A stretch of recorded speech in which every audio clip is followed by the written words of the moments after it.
Welcome to Lesson 1 in the Job Keeping Skills module. During this session, we will discuss 5 principles to help job seekers start and keep their jobs. These principles are the foundation for retention and promotion. This module introduces basic employment skills as well as essential soft skills that workforce professionals can offer as advice while working with customers in various programs. This will require workforce professionals like yourself to pay attention to where your customers are in the career building process and help customers continue to build skills and advance. As a workforce professional, you will have to work with a variety of customers. Some individuals will have worked their whole lives and may have lost a long-term job during the economic downturn, while others will have never worked before or have jumped from job to job. Regardless, once our job seeker customers have been offered a job, we have to help them get ready to go to work. Principle 1 requires workforce professionals to help job seekers prepare to start working. After all, the first step towards advancement is going to work. So how can we help customers prepare to go to work? Let's take Annie for example. Annie secures a job as a unit clerk at a local hospital. During her job search, she took notes on each employer she researched. She also took notes after each interview. She collected information on what services and goods each employer offers, as well as what the employer values. Annie's first step is to review her research on her new employer. This will be a good refresher on the employer's values and workplace expectations. Annie may have learned a lot of information during the interview, including what to wear, work hours, who she would report to. If Annie learned this information during the interview, she should review those details now. If Annie did not learn this information during the interview, she will have to determine what details are needed for her first day of work.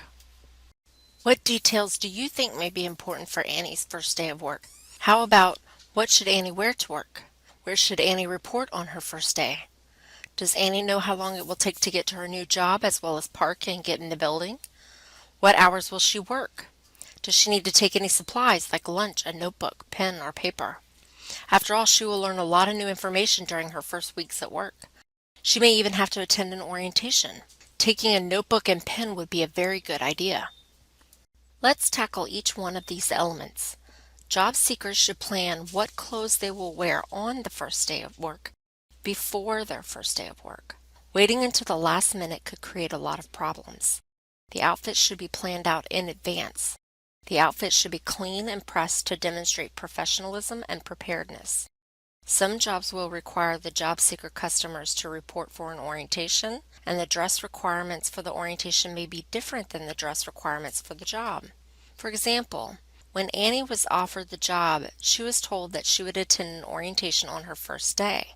Not knowing what to wear, she asked the hiring manager, "What should I wear to the orientation?" The hiring manager simply replied, "Dress comfortably. We will tell you more about your required uniform at the orientation." So what does Annie wear to her first day at work?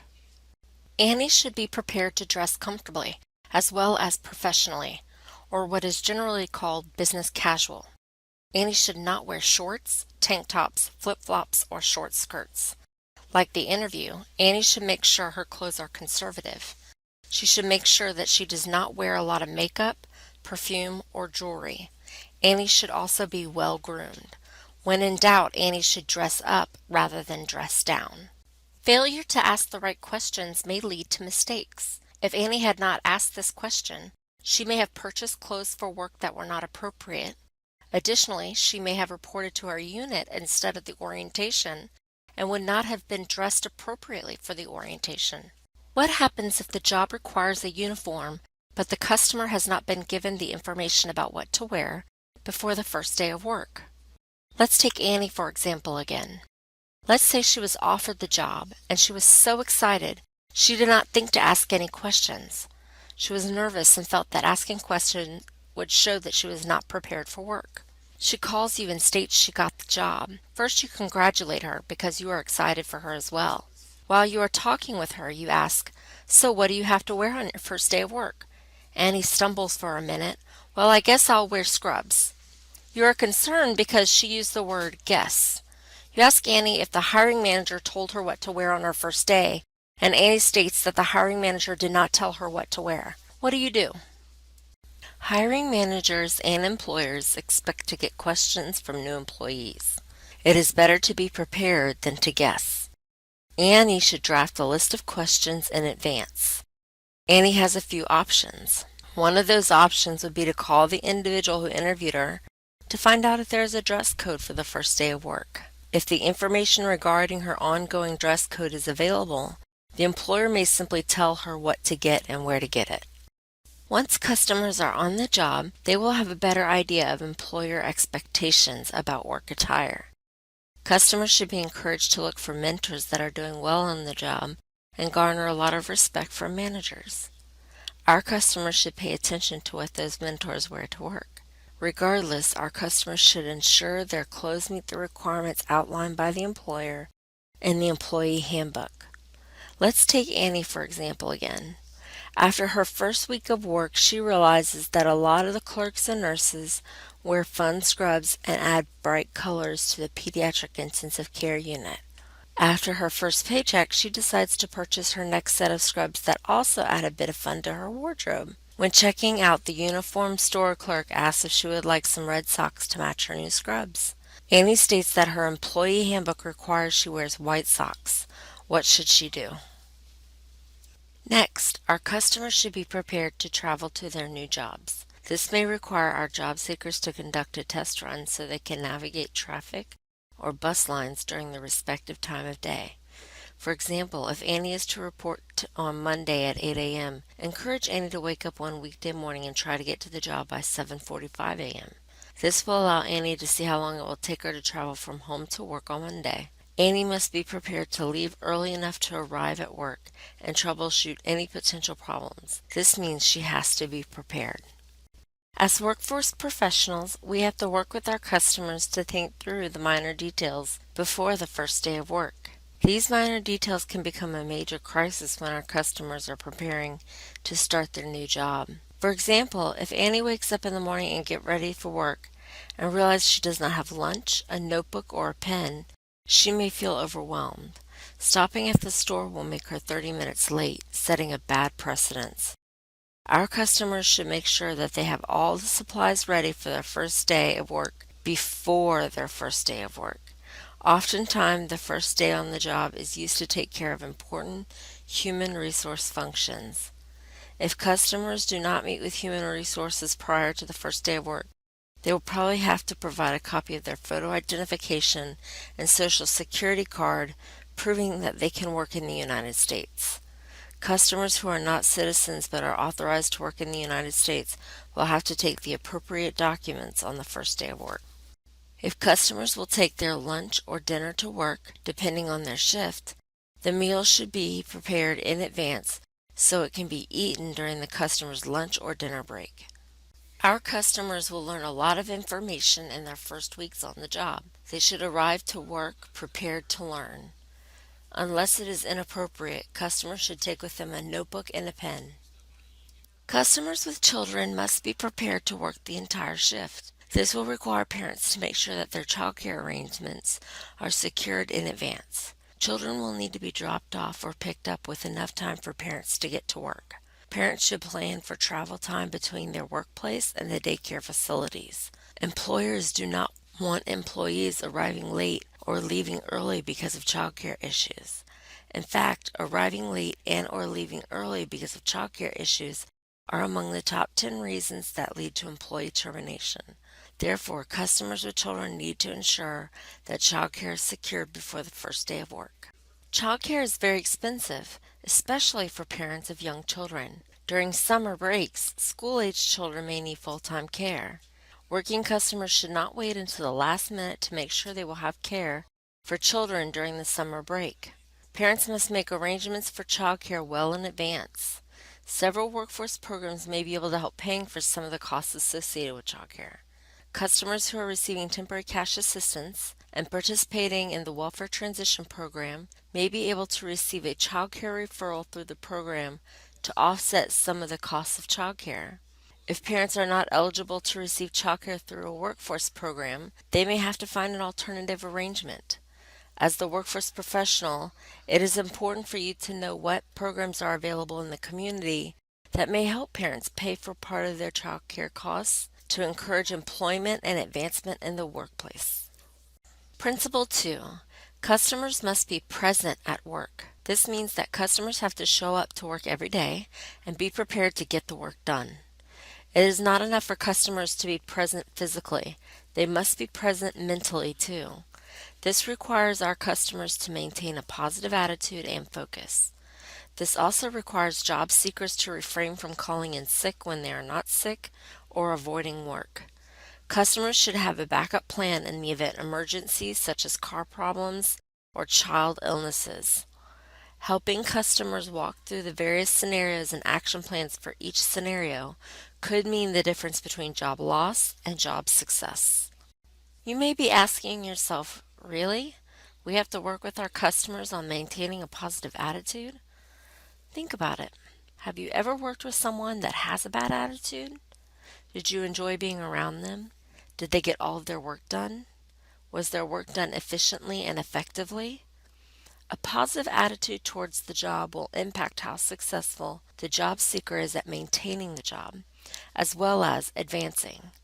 After all, attitude plays a huge role in altitude.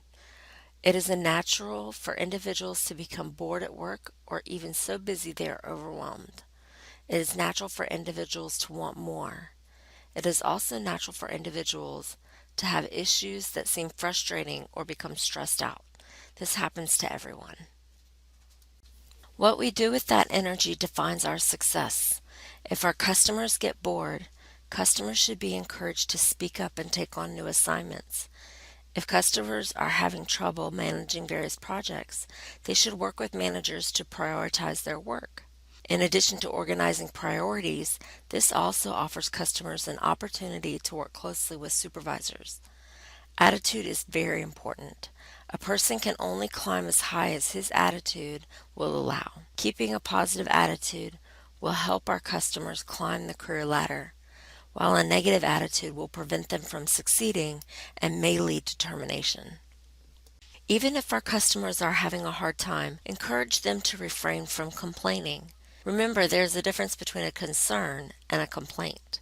If your customer has a valid concern that needs to be addressed, your customer may need to be guided to report that concern according to the employee handbook or guidelines outlined in law. For frustrations that do not rise to the level of a formal complaint, customers should establish social networks where they can discuss issues productively without bringing negativity into the workplace. You, the workforce professional, may have to work with customers to establish action plans, which will help them manage issues and overcome problems without complaining. Empower your customers to solve issues and become workplace leaders. How can I help customers grow or maintain a positive attitude? Remember, many of our customers will be leaving long-term unemployment. If former job seekers see a large number of obstacles standing between them and their first day of work, they may give up or become mired in negativity. So, our first step is to help our customers prepare to troubleshoot issues. We can help our customers develop action plans to manage barriers to success. Let's review an example. Annie is very excited about her new job. She starts her job and things are going very well for her. One morning, she is getting ready for work when she realizes she has a flat tire. Annie does not have a plan of action. She does not know what to do and becomes overwhelmed.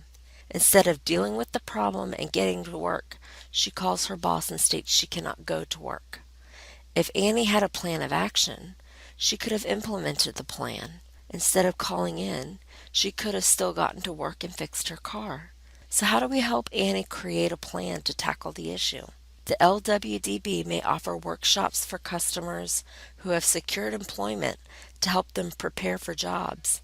This is a great opportunity to connect customers to community resources, counseling, and other opportunities. Customers can write down emergency plans that they can use in the event of a crisis. Additionally, the LWB can approach common issues such as managing emotions with a difficult customer, or a manager to help newly hired customers prepare for the inevitable. For example, Annie announces to you that she secured a job as a unit clerk in the pediatric intensive care unit. You are excited to hear about her new job opportunity and tell her that planning ahead is the key to success. You tell her that if she plans for emergencies or problems now, she can tackle them with a positive attitude and avoid becoming overwhelmed. You invite her to come to a workshop where she is provided a journal created locally to address common issues. Inside this book is a wealth of community resources that she can use. The first few pages list common phone numbers such as United Way and the Community Action Agency. In the second chapter of the journal lists common issues that keep customers from moving forward. Each page has a space for an action plan. On page 10, it asks, "What would you do if you had a flat tire?" The instructor works with Annie to write out her steps. First, she states she will call her boss and let her boss know that she has a flat tire. It has a space for Annie to write in her supervisor's name and phone number. She states to her boss, "I will make sure that I get the office right away." She indicates that she does not have a spare tire, but she knows several people that could take her to her office. So she lists those people and their phone numbers as well. As a last resort, she calls the local taxi company to find out how much it would cost to travel to and from work until she could get her tire fixed. Because Annie has a plan, she is ready to face those tough issues. Additionally, she has decided that she will buy a spare tire with her first paycheck just to make sure she is not caught between a rock and a hard place later on. Principle 4 requires our customers to get along with their supervisors. As much as we would like for this to be an automatic product of a great working relationship, the reality is we often have to work at making relationships successful. This includes relationships in the workplace. One of the top 10 reasons that individuals become unemployed is because they do not get along well with supervisors. Additionally, they fail to take instructions or constructive criticism without becoming argumentative or disrespectful. A positive relationship with a manager can help propel an individual into a promotion or a better job opportunity. Regardless of the boss's behavior, employees should work hard to remain respectful and take instruction and constructive criticism from managers and supervisors. Principle 5 requires our customers to get along well with other employees. Conflicts will arise. However, employees who are able to manage their emotions and work with others in a meaningful manner are more likely to be successful in the workplace. Our customers have to be prepared for what they will face on the job. Customers have to be ready for both positive and negative experiences alike. Once again, the Local Workforce Development Board, or LWDB, can offer customers an opportunity to connect with professionals and prepare for engaging others in the workplace in a successful manner. Fill in the blank to finish the sentence. Principle 1 requires newly hired customers to be blank. The information secured during the interview process is not useful in helping customers prepare for their first day. Is this statement true or false?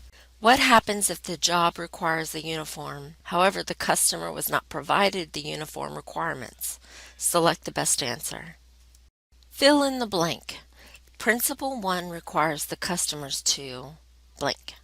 Principle 3 requires the job seeker to maintain a positive attitude. How can you help the job seeker maintain a positive attitude at work?